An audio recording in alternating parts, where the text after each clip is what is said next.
How do you handle the pressure? When you just personally know for yourself that you need a break. What was your biggest support during that time? How did you manage it?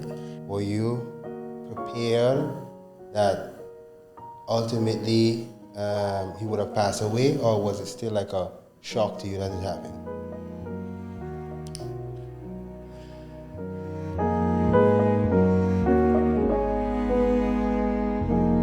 What's going on, everybody? Back again with another episode of A Talk. Before I start the episode, I always ask you guys to subscribe to the channel. At least 75% of you all that are watching are not subscribed.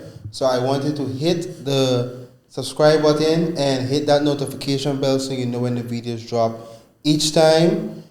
This week we have a very special episode for you. We are sitting down here with an entrepreneur, has a very lot of businesses, but I allow her to elaborate on that herself. We're sitting down with Miss Khanya Houtman, but I'll allow her to formally introduce herself. Hello everyone, my name is Khanya Houtman. Most of you know me as the owner of Quick and Simple Shipping, also the owner of Kids Heaven Baby and Toy Store, and probably, as when I was younger, the person behind the computer at Mansion Enterprises. I will see your name of 3 businesses. How you really get into the entrepreneurship journey? I believe, well, to be honest, when I was younger, it was never a dream of mine. But when you grow up in it, I believe it'll just come to you. Because from what I was told, my father started his business in 1994. So that's actually the year I was born. Wow. So I probably just grew up in it, and then it becomes something that you just like to do. Mm-hmm. Yeah. And you say you're the person behind the desk. Why you're the person on the tractor, person on the forklift? Yeah. Why behind the desk? Because everybody have the task, and yeah, my brother take over that task. We just leave him handle that. I mean, not that I can't do it, but you know. You ever tried? The fuck? No, honestly, I think I remember when I was younger, maybe 9, 10, I used to operate a forklift, to be honest. But Yeah. the loader, no, because no. Why not? Isn't that your father that give more preference for Khalil to do those tasks, and then he wanted you in the office, or? I guess because I was always the one like cashing. Because if I remember correctly, it was like the first business to have a computer system set up with POS.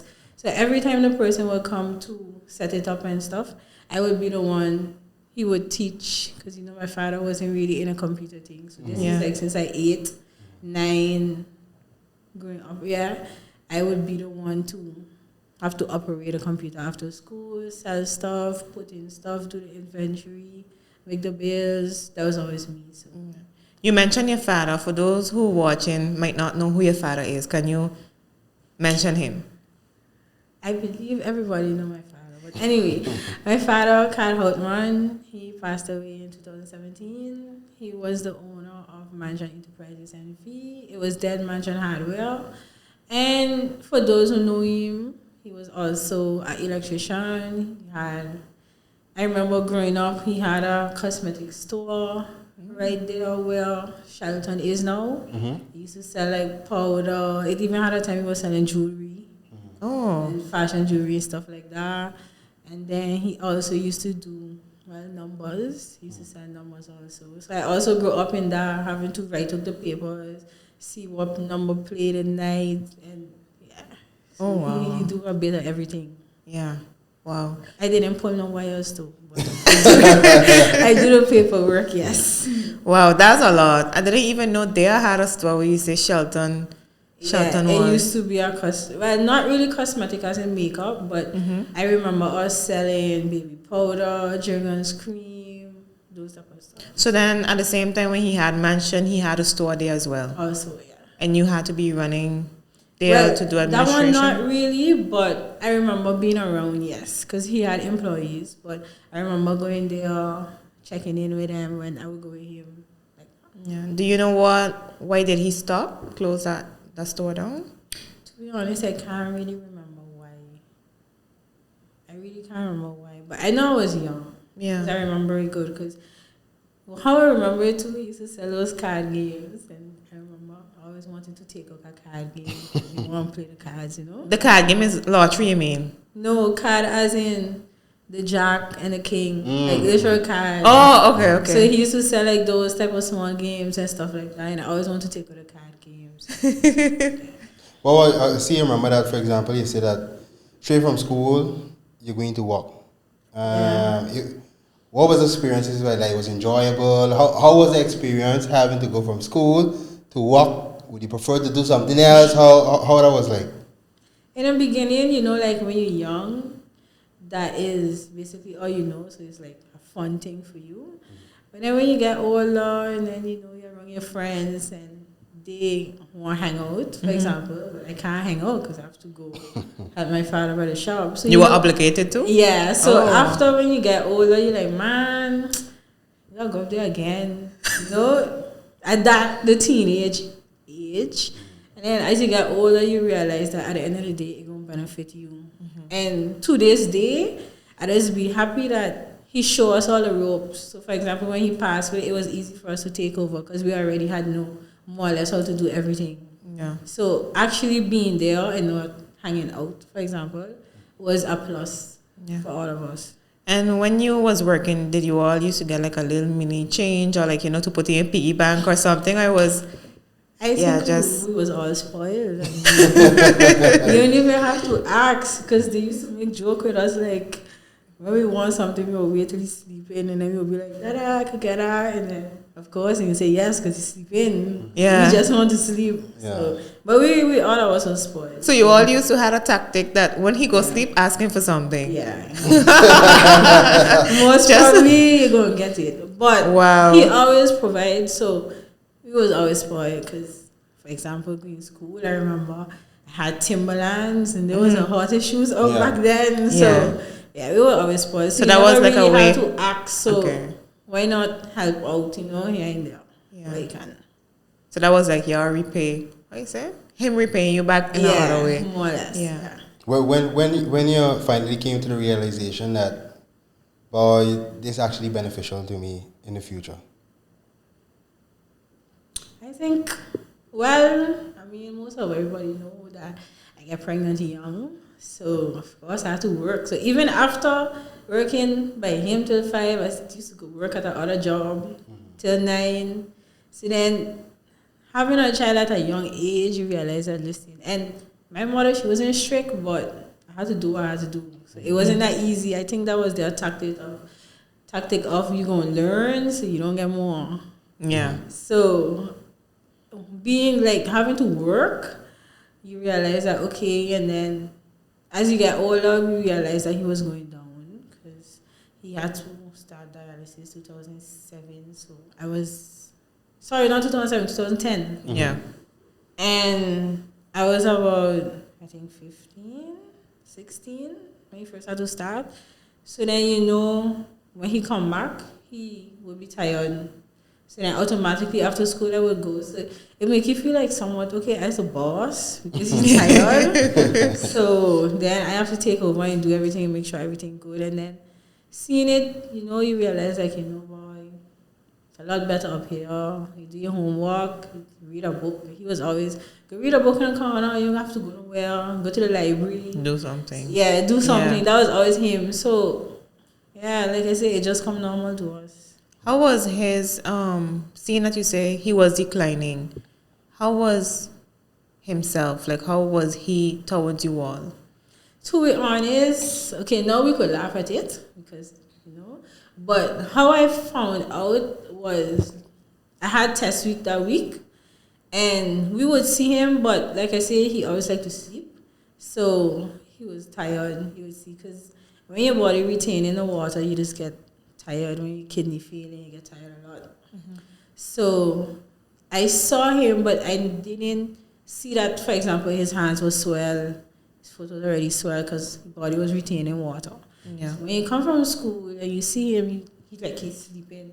So you would figure, man, he's just tired, you know. But not that week I had test week. Yeah. I would finish in a little earlier. But when I come up, he's still sleepy. So when you finish 2 o'clock, you know, okay, he's tired. But 10 o'clock, he's sleepy already. Yeah. So it was like, huh?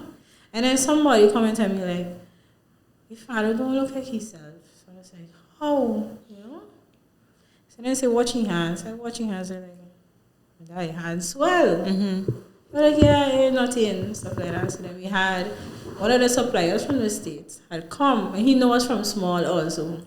So he was like, Khanya, you know, I was up here talking to your father. He was standing up, and he just fall asleep. Standing up. Not even sitting down, but standing up. Oh, wow. So I was like, well, that's strange. Yeah. So then he didn't want to tell us, but we had no, because when you have to do dialysis, they just put the shunt. If they see that your kidney is failing from before, they will put a shunt in your hand.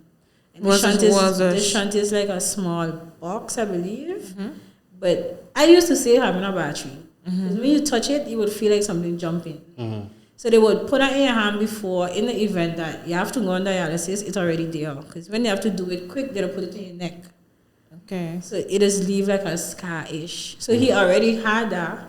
But then, of course, if you eat healthy and those things, you know, it could prolong having to go on dialysis. Yeah. So he already had a shunt in his hand like 3 years prior to this happening.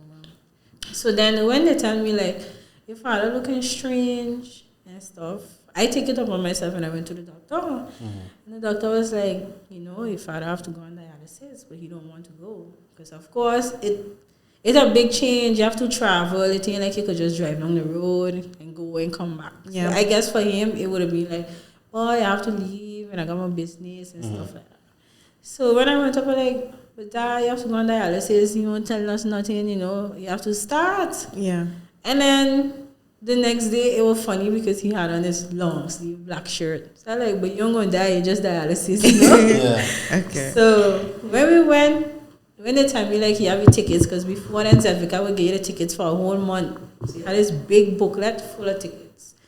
When I went to visit him now, I see the big staple of tickets. The first dialysis session had to be on my son's first birthday. Oh, wow. Ooh. So it was like, maybe he didn't On want his to miss first that. birthday. Yeah, it was February the 7th, 2011.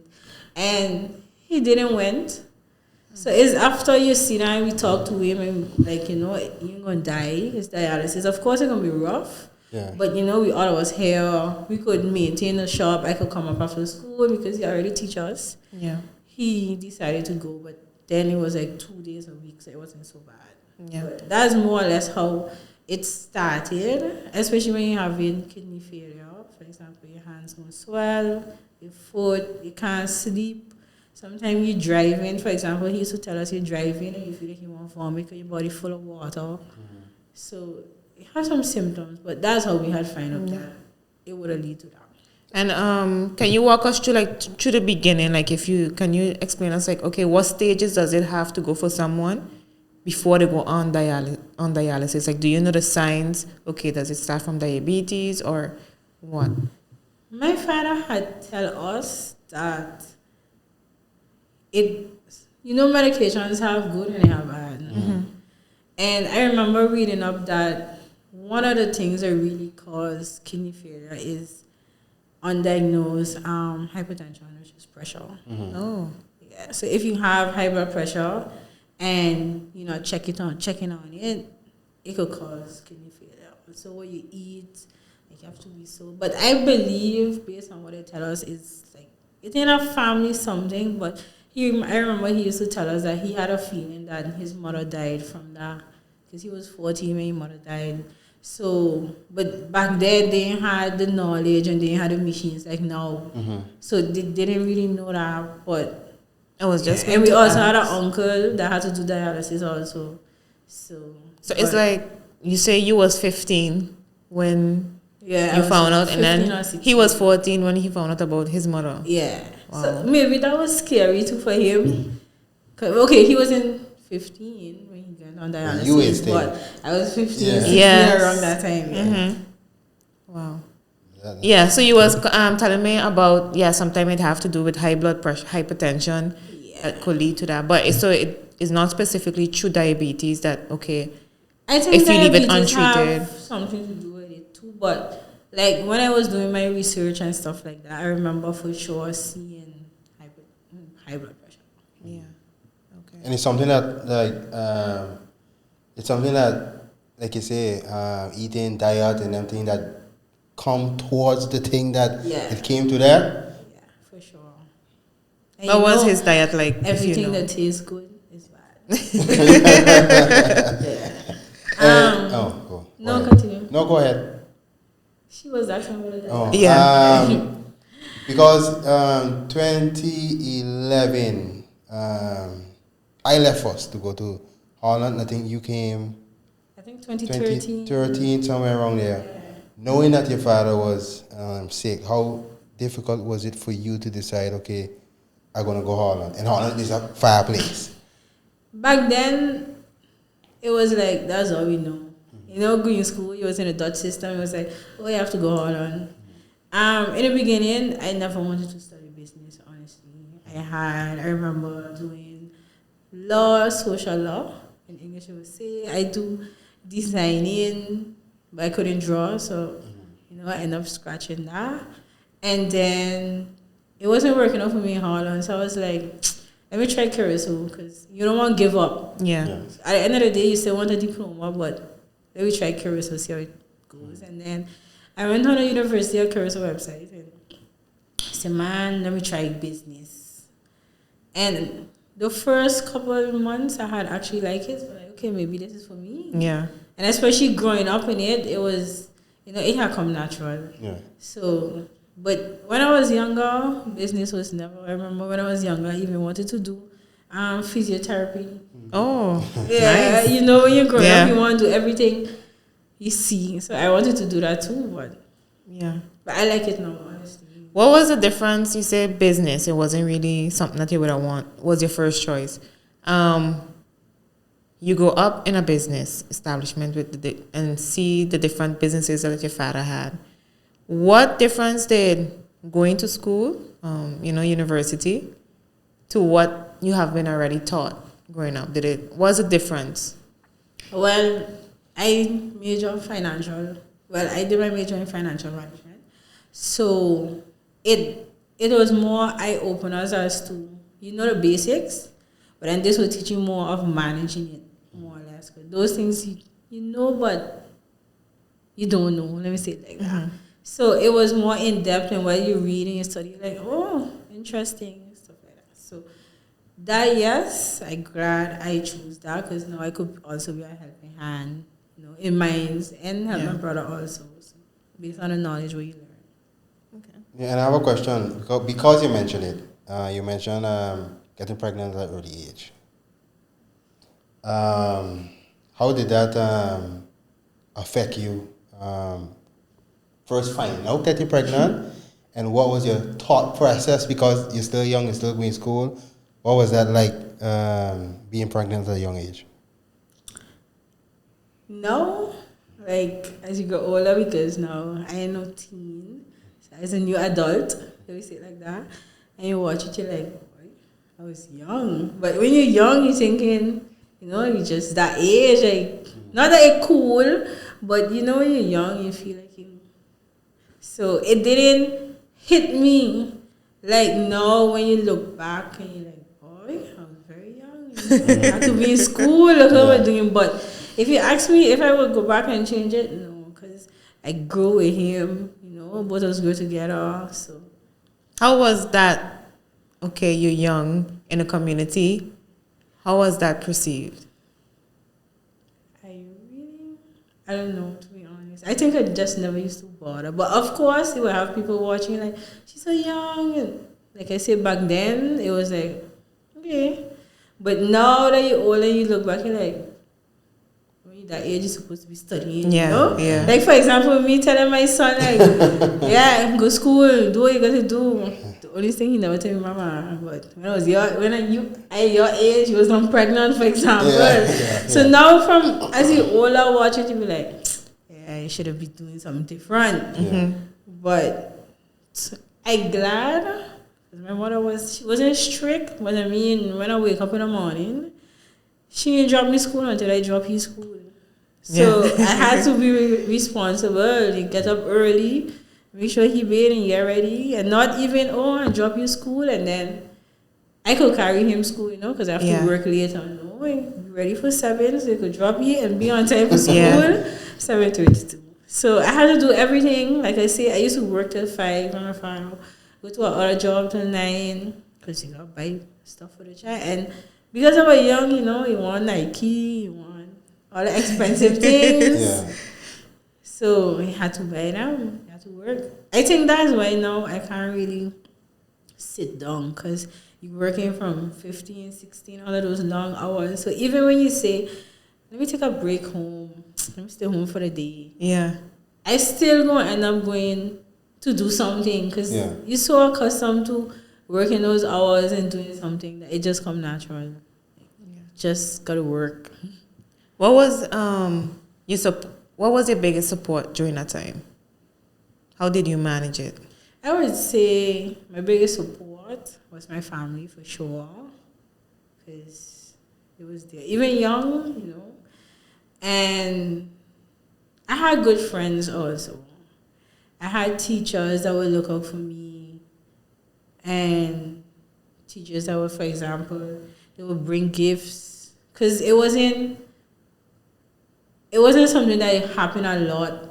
You see a couple of girls pregnant, and that was about it. Yeah. So you had the support, you had people helping you. Yeah. I didn't have much around me, but I had family. Yeah. So that was most important.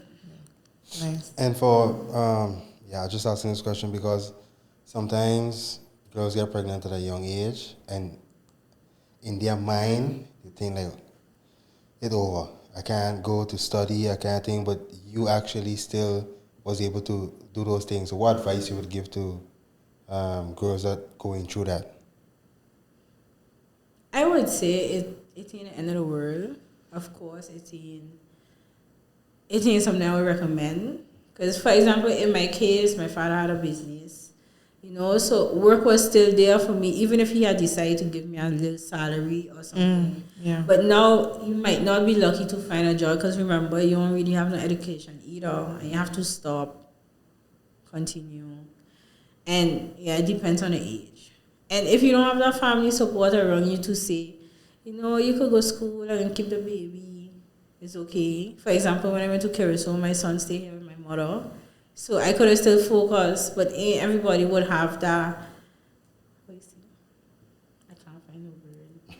Ain't everybody Privilege? would have that privilege, yeah. So if you could do it, do it. Don't give up. But also, if you don't have that privilege, they have courses you could do online.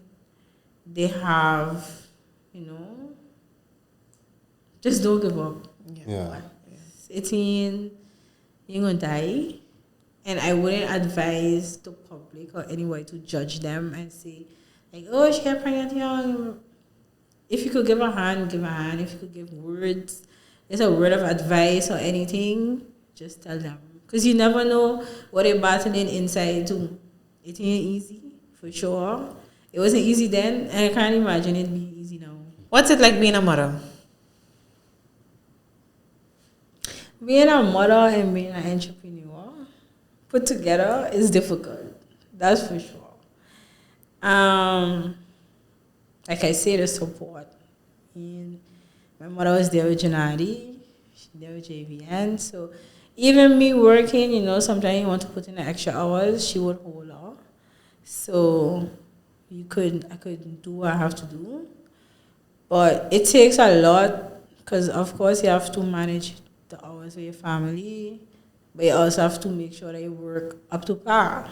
Yeah. So it's difficult. It really is, but I have two understanding children.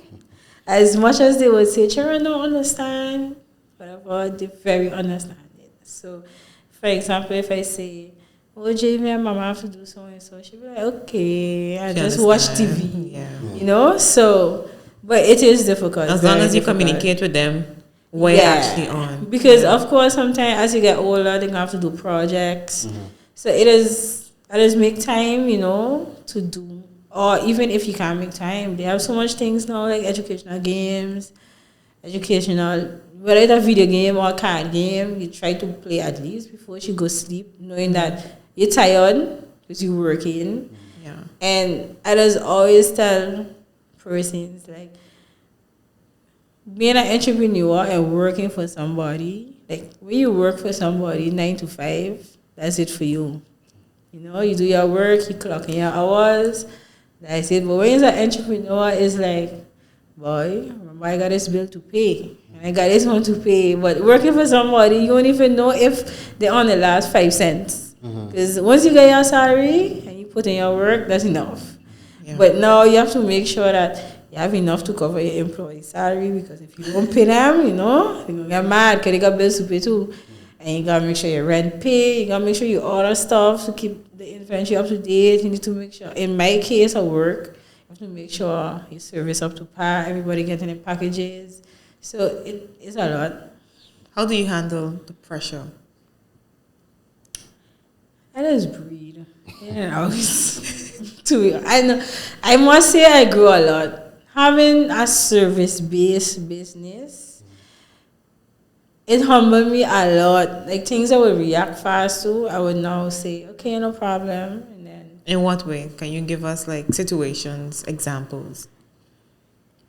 If somebody package loss, for example, you know, a lot of the times now the package them just say delivered. But then I had this instance where the lady, her package is delivered, but luckily they put a picture where they carry it. And when I zoom up the picture, like, well, hey, this ain't the place. And it was the hospital in Miami. Wow. Oh, wow. So yes, it say deliver. It say signed by Paula, for example. But it by the hospital. It's not by the freight forwarding address. So maybe when they were driving, it leave from one package to another. Not a package, but one box. A parcel. Yeah, one parcel to the other one. So, of course, I spend my money. I order something. It says deliver. You thinking you secure. Paula signed for it. And I know Paula does work there. But Paula never get it. So, sometimes the customers could be a bit angry. And it's up to me to now to figure out where it is, or how to get it back, or how to get a refund. And all the time they're going to come with a happy face. But me being humble and, you know, at the end of the day, they want a good service. Yeah. So you really have to humble yourself. And for me, I just breathe in and out, you know, and then answer how I would want somebody to answer to me. Yeah. So I must say it humbled me a lot. Having to deal with persons face on face, even on WhatsApp. Yeah. You have to be careful how you answer. But do you say that that's your responsibility on where the package may end up?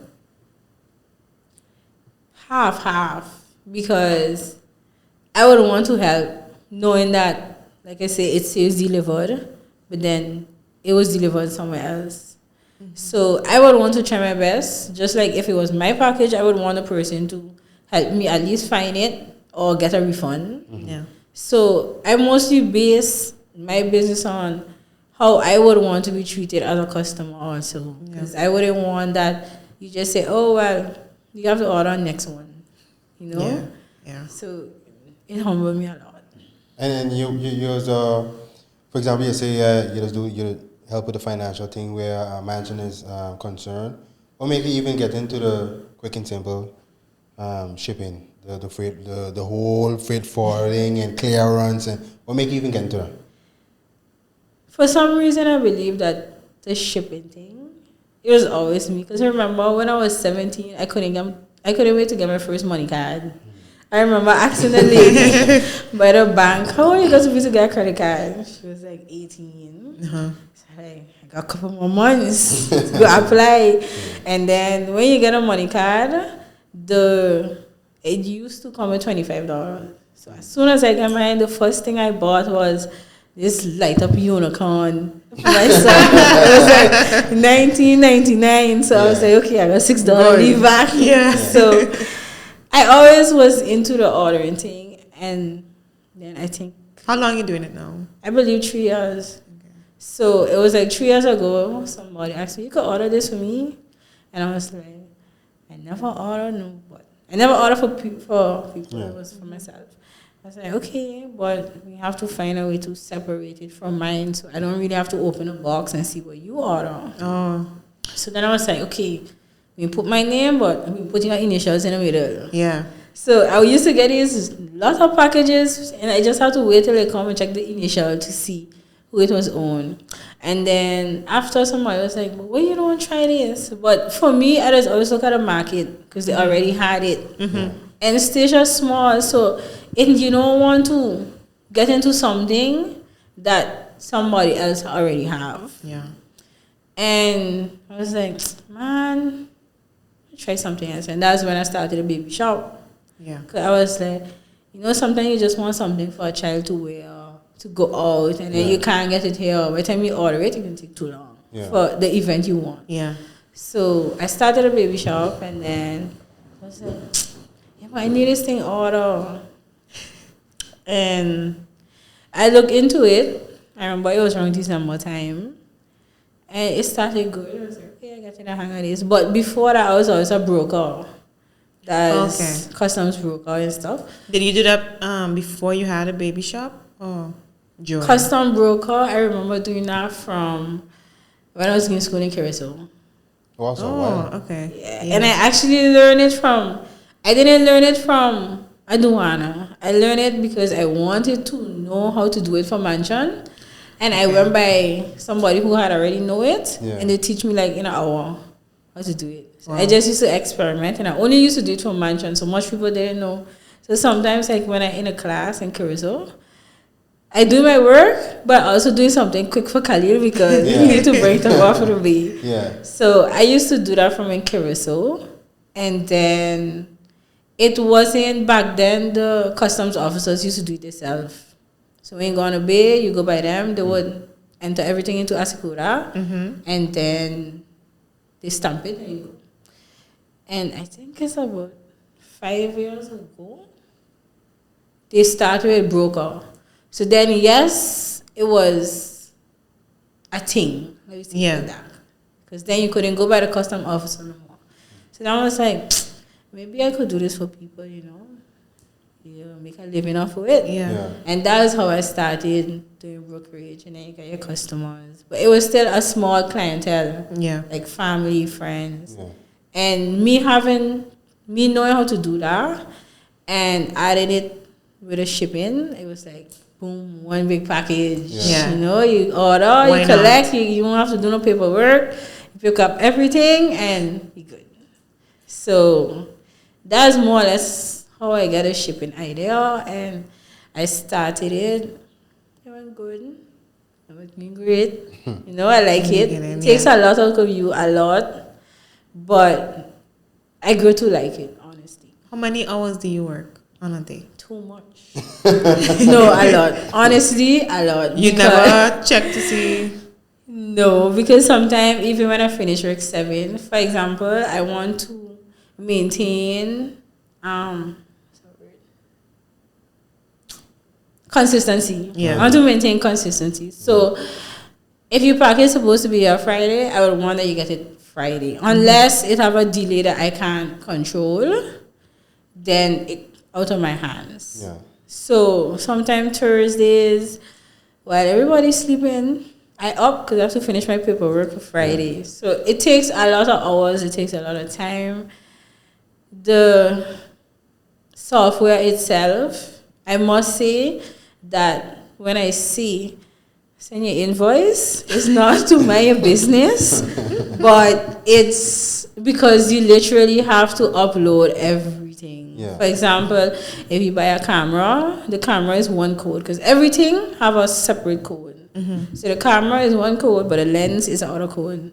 Yeah. Oh. So you really meticulous. Yeah. Yes. Yeah. A frozen chicken is one code. A chilled chicken is another code. Wow. Wow. Yeah. You really have to, and doing it every day, you remember the codes. Not all, but the ones that you see regularly, like clothes, shoes. Yeah. But everything have a code, and sometimes you don't know the code, you have to go look up the code. Which is also time consuming. Yeah. Sometimes you have a big order, somebody order like 25 different things. Yeah. It's 25 different codes. Yeah. it takes time. Yeah. So it takes a lot of hours, a lot. When you just personally know for yourself that you need a break? When my eyes start to close. But lately, I take resting a bit more serious than before. Because, I ain't old, but you're getting older. Yeah. And you realize that apart from having a family, you have a children, but you can't kill yourself either. Yeah. So it's a lot now, but you also have to rest. So now I just schedule my days. So I know Monday you have to start to prep for ocean cargo. Yeah. Tuesday you have to finalize the ocean cargo. Wednesday you have to sort the ocean cargo. And also start with the air. Thursday you have to prep the air cargo. Friday you have to sort the air cargo and give them work. So even Saturday and Sunday when you think, oh, this is a rest day, you just, sometimes I find myself prepping for the other week. So it could be less overtime, I would say, after 7 o'clock. But it makes it a little easier. But one day, for example, let me say on a Monday, something have to happen that you weren't able to prep, it would literally throw you off the whole week. Yeah. What is your backup plan? Like, you're doing a lot of hours. Let's say, have you thought about a backup plan? Someday you might not feel good. What will happen to the persons that order? I have persons that help.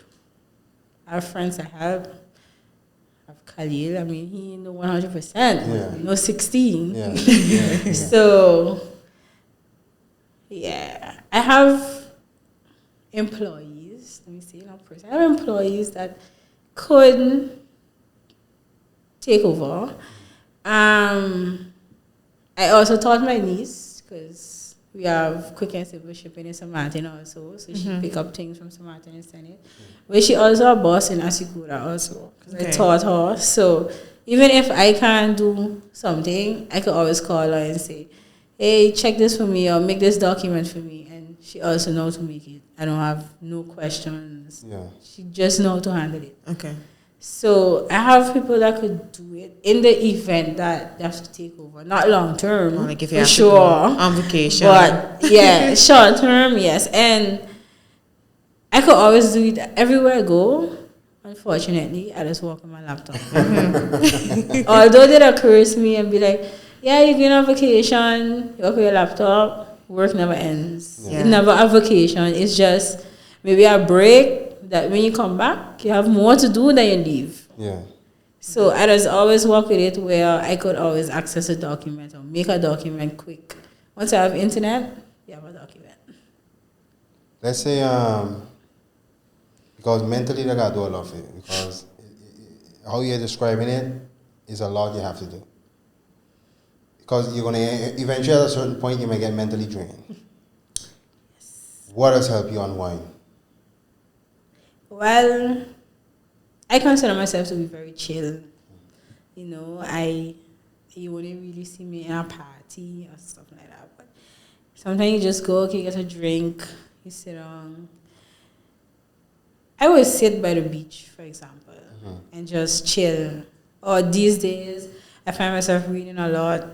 Or I'm not a TV person, but if you have a good series, like a long series where I ain't gonna get mad after episode 6 and I have to wait till next year, then I find myself watching that maybe 1-2 hours, 2 episodes, and then you catch yourself. But when it really bad, like you need a break, I would just stick to myself. Like my friends already know that when I get too quiet, something wrong. Or I just really tired. Yeah. So I would just stick to myself. You would see me working, but at a slower pace, quieter pace. I wouldn't make no joke. No quitting. And that's it. Unfortunately, it would take a lot to quit. A lot. But slowing down, yes. Okay. Managing, scheduling, keeping to a schedule. That's my goals for 2025 for sure. What about privacy concerns? 'Cause I hear you say you just tell people sending you invoice. I know I'm one for sure. You just be behind about sending my invoice. Some people may want to be private. oh, I have to send her every detail. What do you do then? How do you explain that to them that it's necessary? Well, the person I am, I just always tell them, I see everything, but I can't judge. Yeah. If you could order, you pass 18, so you basically are adult. Yeah. So, hey, if that rocks your boat. Yeah, but I'm very strict with a confidentiality thing. Because, for example, if you order something and you tell me, I'm going to send Jackie to pick it up. And Jackie come and he asks, but what is Big Paula and order? I don't know. You got to ask Paula. Yeah. I would, although I see the invoice, I say, I see so much invoices, I can't even remember what it is. Yeah. So I'd be very strict with her. I don't know what in a box. Although I know, I don't know. Yeah. Because at the end of the day, that's your privacy. But I just tell them I see everything. Yeah. Ain't nothing private. It's private for you because, of course, it's coming in a brown box. They have what it is on a box. But so that's how you can distinguish it, kind of. I mean, let me be real. If it's an adult toy, for example, they just hide it. They wouldn't put a picture on a box. Yeah. So I don't know. I never know. I don't know what it is. As long as they see it on the invoice. That's something I like though, because even if I come and I say I come pick a package, you ain't going to give me a package from Paula unless I specifically say exactly. Paula come. So I was like that because then, technically speaking, next thing I order something for her and she's supposed to know she ordered something for me and I'm supposed to know. Let me give you. I had this couple that used to order with me every December. So she would order for him, he would order for her, and then she would message me. She would say, "But when he order, you don't tell me what it is." I don't know what it is. I don't know. So it was funny for me because they used to come every Christmas to do it, you know? Nice. So it was cute, but it was funny too. I had to keep both of the secrets. So I would be like, but I ain't even get that one on. That time I have it, don't clear it. Just waiting to deliver it the day before Christmas. So, because for example, now if, let me say you tell Jackie, boy, me got money this month. Yeah. But then when Jackie come to pick up his package, he say, but you want Paula on too? He said, but Paula tell me she ain't had no money. Exactly. So, unless Paula say, I'm going to send Jackie to pick up a package, then, and even then, I wouldn't say what in the package. I don't know. Because it had a time recently, so he went to pick up packages. I said, but she didn't give you my own? Okay. But it makes sense, though. I feel like that's a professional way to keep it, too. Like, okay, unless the person tell you, okay, let the other person to pick it up. Exactly. Exactly. I want to go back a little bit. I got a question. It's in relation to your father's situation. I know he went through, it was very, I'm sure it was very stressful doing that. And then for your father, well, I kind of know him always up and down, moving up and down. And then that kind of really slowed him down. And I know at a certain point he was kind of advocating for where dialysis is concerned. Is it something that you're still passionate about? Is it something that you want to see happen? What's the thing around that? I would definitely want to see it happen. Although, for example, the people that I know being around my father, I think all of them passed away. To be honest, they gone, but even the new ones, I still would want that they could drive down the road, go to dialysis and come back, because it ain't even about the traveling. But for example, hurricane, when they had Hurricane Irma, they all had to leave. They end up leaving late. Now they just send you before if you know hurricane come in. But in that case, it was in St. Martin, and St. Martin got hit hard, so they had to go Aruba. Aruba and Bunia. Because when they went Aruba, I was in Curacao. I remember flying over to Aruba to see them. But I went to my uncle because my father had already passed away. So I remember going over to Aruba. It's away from your family. So Martin Airport was closed. So you don't know when you're coming back. You just know you're there. It was nice because they had unlimited food. Yeah. No, there was at a resort. Try to make them comfortable. Yeah, you try to make them, but at the end of the 'Cause day, yeah, family is family. Yeah. And even if you have to go with a buckler, for example, I think everybody could get off from the job to go with you with an unknown date when you're coming back. Yeah. When you say Bakalaido, what is that really? Before you had to travel with someone as a It can be a dialysis family patient. member. Yeah, it could be anybody. 'Cause Oh, okay. I used to go after Irma, for example, with Claudette Motto. People used to ask to help out, to go with her. And I remember after Irma, I went with her for the week. But when I was flying until 4 o'clock or something like that, so they had to sleep over. So you would go to Monday morning, come back to Tuesday morning, go to Wednesday morning, come back to Thursday morning, go to Friday morning, come back to Saturday morning. Wow. So after the Wednesday morning, I was so tired. Yeah. Of the Imagine back and that. forth. So imagine them having to go off or to come on the machine, go off. Like it is tire you out. I heard from other dialysis patients, it would tire you out. Yeah.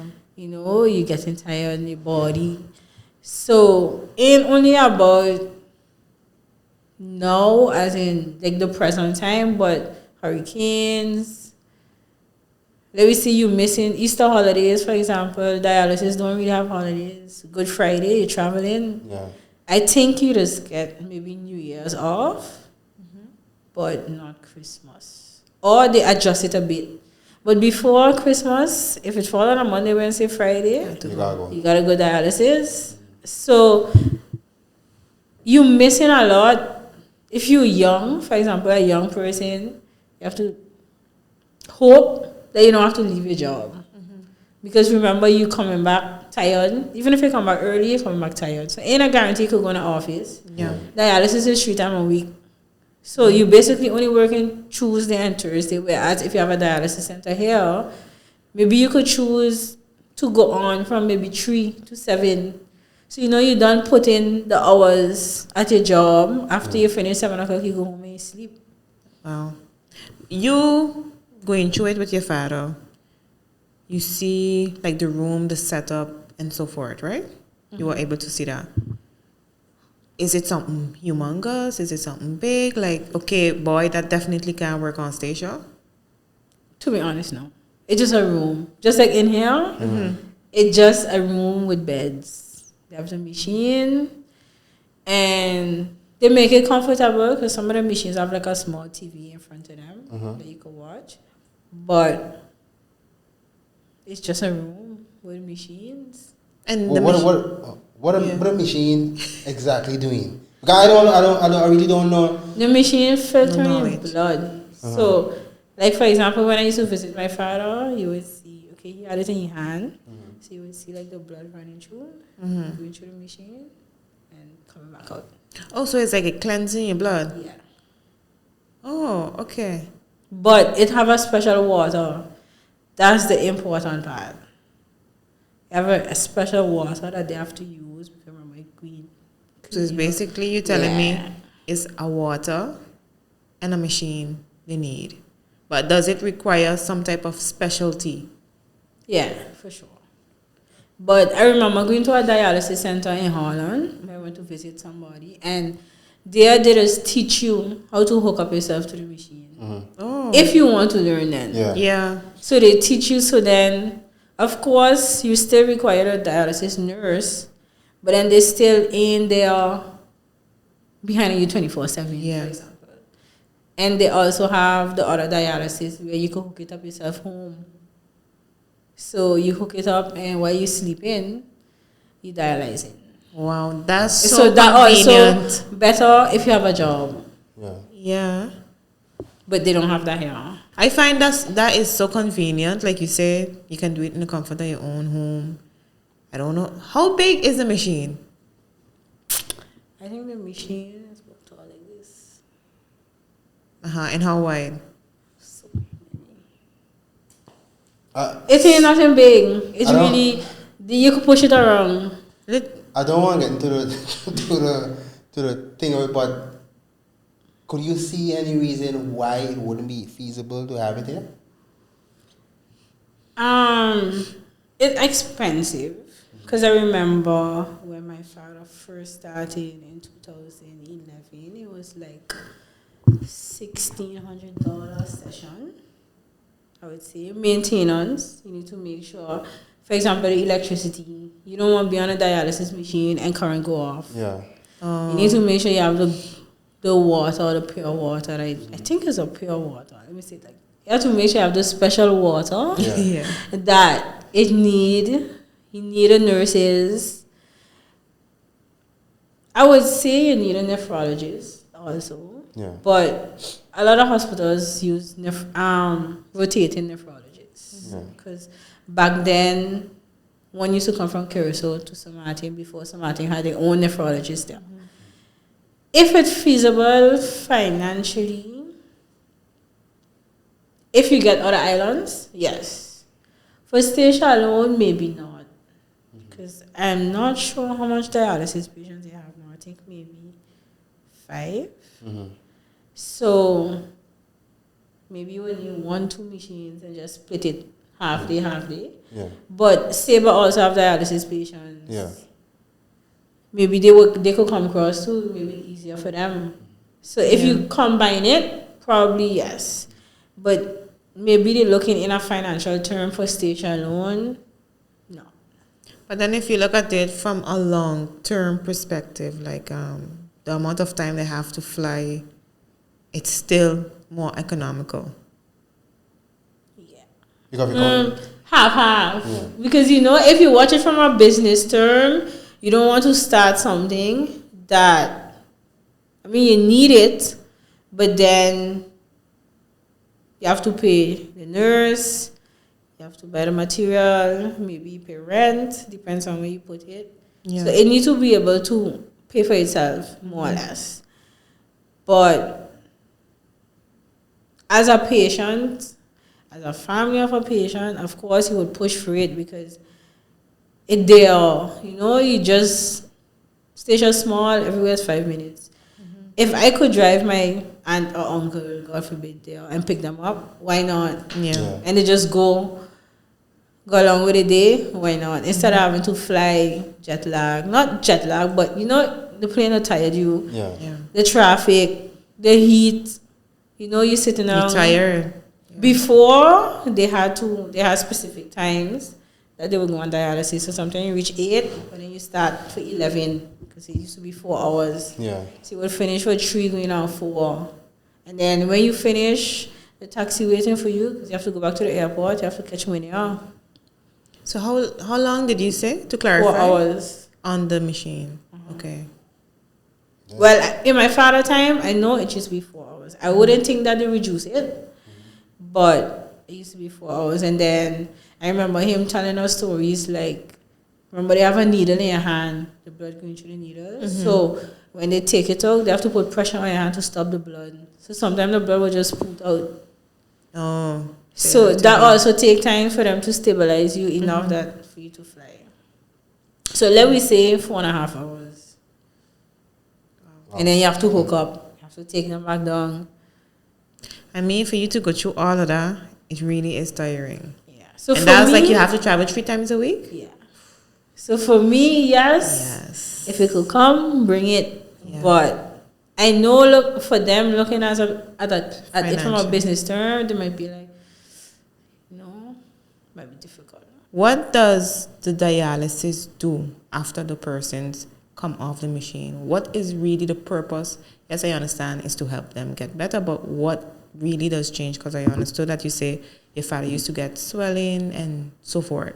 No, the swelling was when you're dealing with kidney failure, your body does retain water.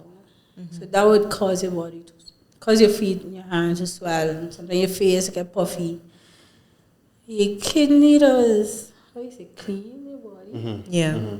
So I believe once he had told us to, urinate, like for him, because he had to take a tablet to let out the water, if I remember correctly.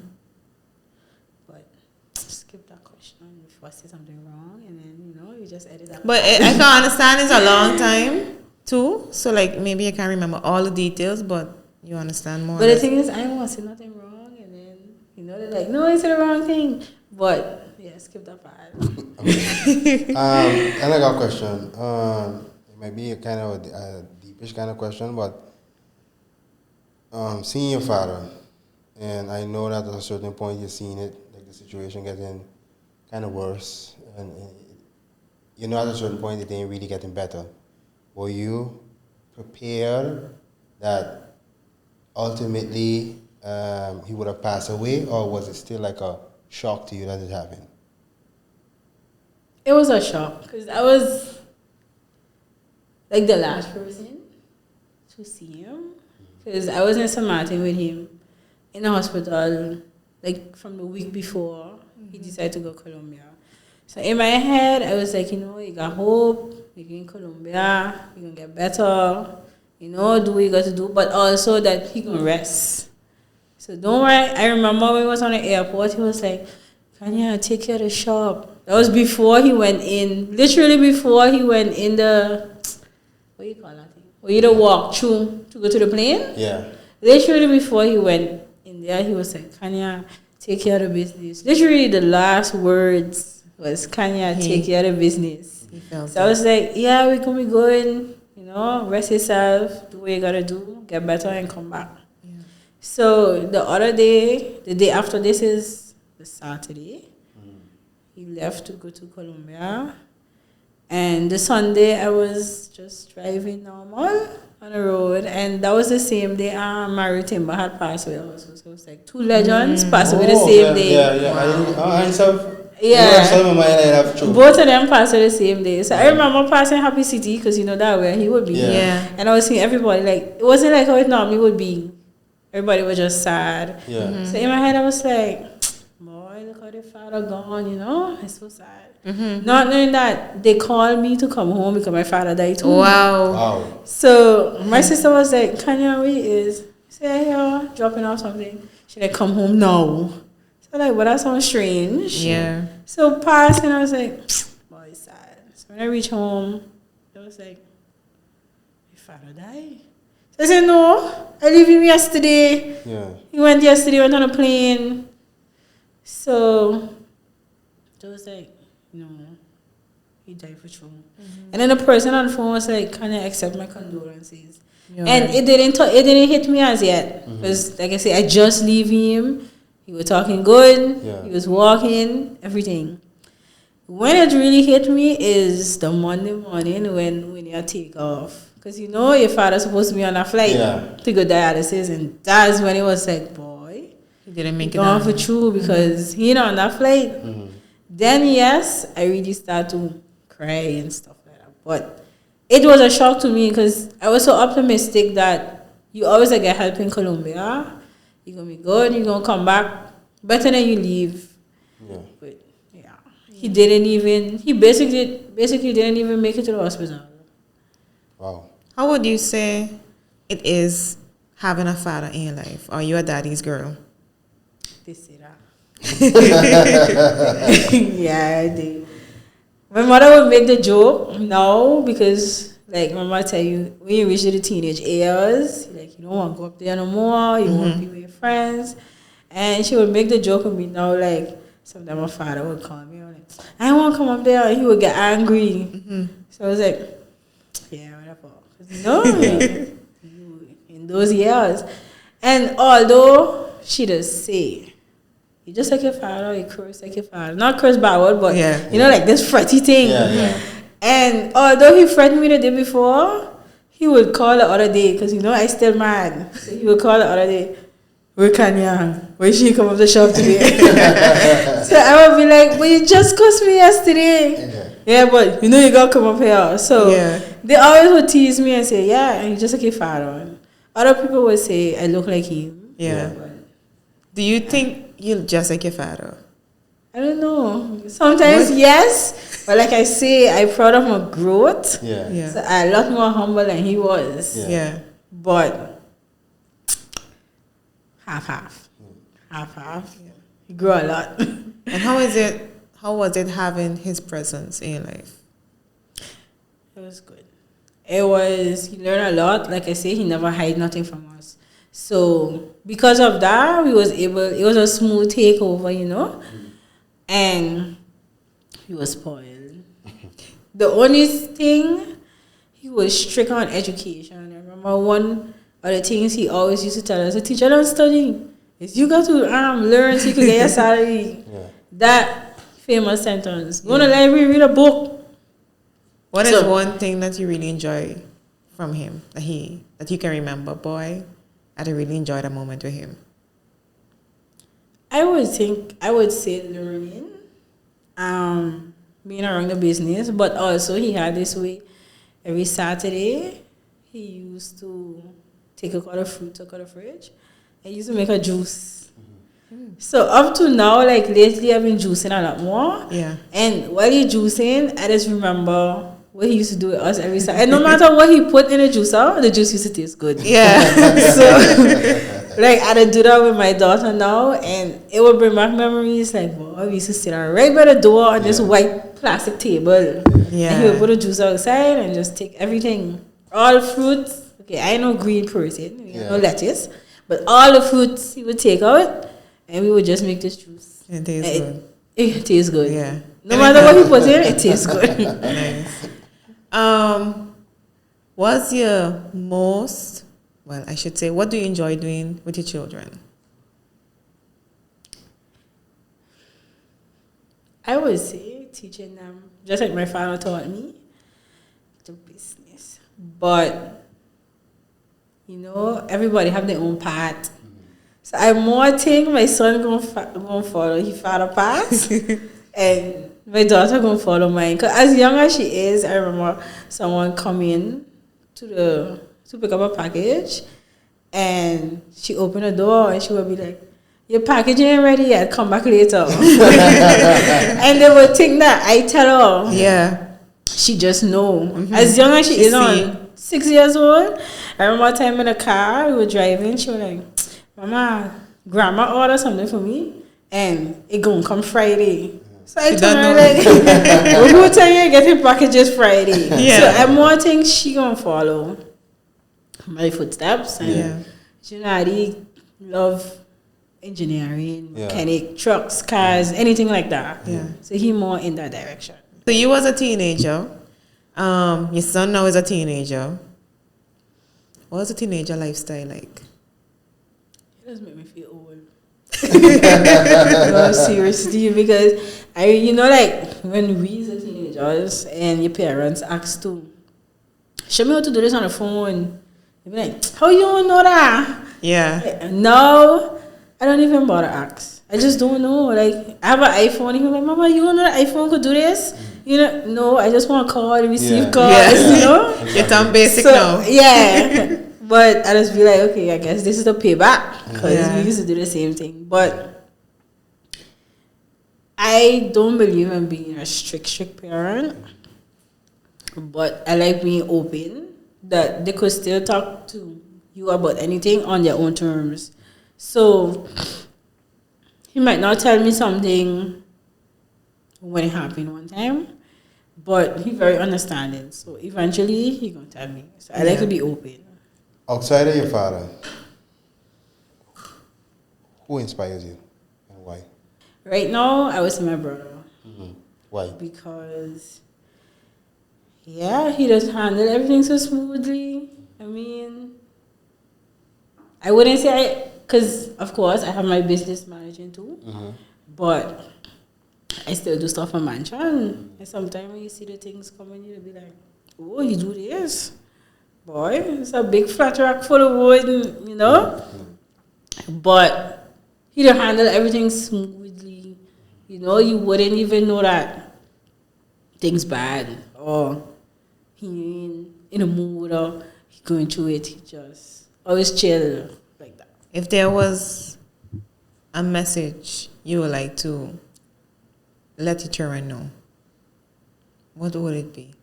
If it's a message that I would want my children to know is that although you're busy, like, I think by now they know my mother always busy, that I'm gonna always be here You know, like, for example, Xhernae big, you know, eventually gonna have to go away for school. The thought already, I already want to cry because, you know, like, that's my baby. Sometimes he listen, Mama, like, today, for example, he was like, Mama, I getting older, you know, but you still, I said, no, you can't boops me, you can't hug me, you know, you still want those little hugs. Yeah. But I was there, you know, Xhernae is a young entrepreneur himself.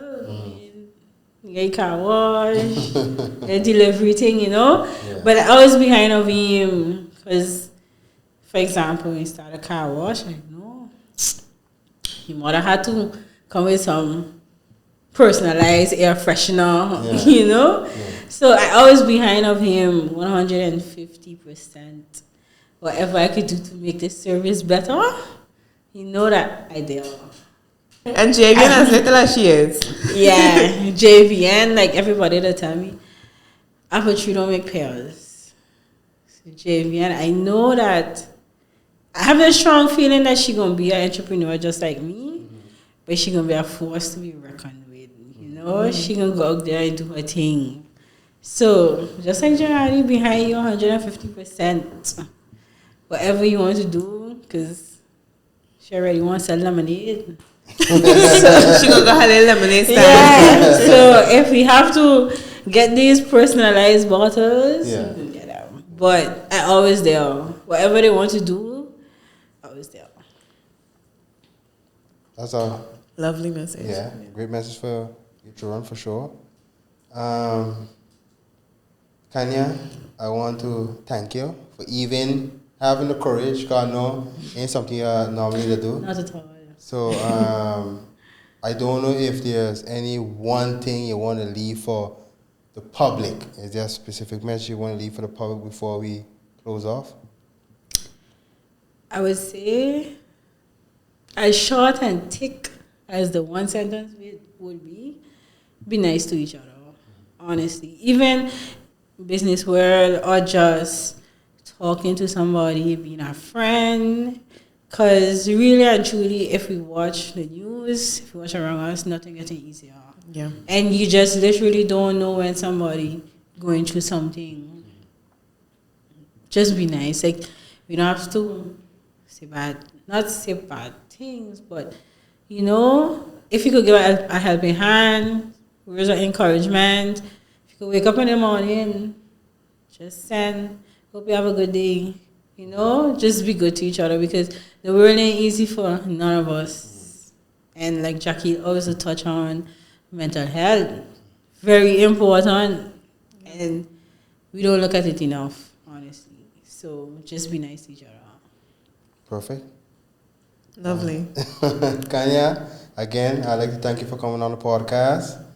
And like I say here on the talk, Jackie imagery, capture the moment. Watch forever. See you guys in the next episode. Bless.